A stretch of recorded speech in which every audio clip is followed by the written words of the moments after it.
In our survey, we wanted to understand, are people receiving quality feedback at work? Are some demographic groups receiving higher quality feedback than others? Do people plan to stay in their organization? Are some demographic groups more likely to leave?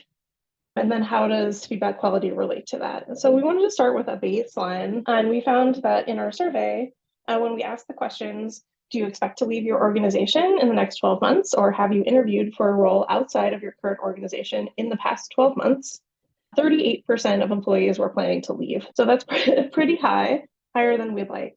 So that's the baseline we're starting from. And then our question was, how does feedback affect that? And we found that when we asked about people's experiences, in particular, when we asked how clear employees felt on their development areas, and specifically where they were clear on what they would need to do next to earn their next promotion, we found that if people were unclear and receiving low quality feedback, they were 63% more likely to leave than that 38% baseline, which is a significant increase. So when we break that down, we find that when we just look on the left at people who are planning to stay with their current employer, about 61% of those people understand their manager expectations of what they would need to do to improve in their role. And as opposed to people who are planning to leave their current employer within a year, only about 21% understand manager expectations. So there's a real disparity in the feedback that's getting to them and their understanding of what they need to do to move forward, and it's affecting their likelihood to leave. And we find that the feedback quality is also not equitable across demographic groups.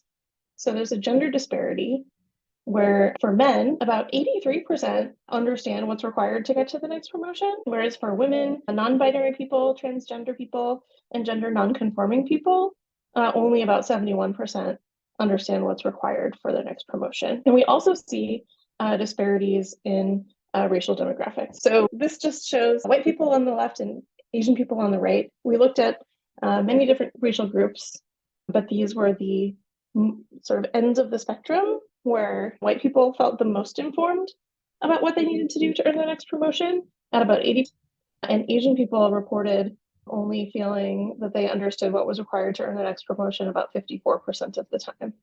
So there's quite a bit of range here. Not only are people not getting the feedback that they need, there's a inequitability across demographic groups as well.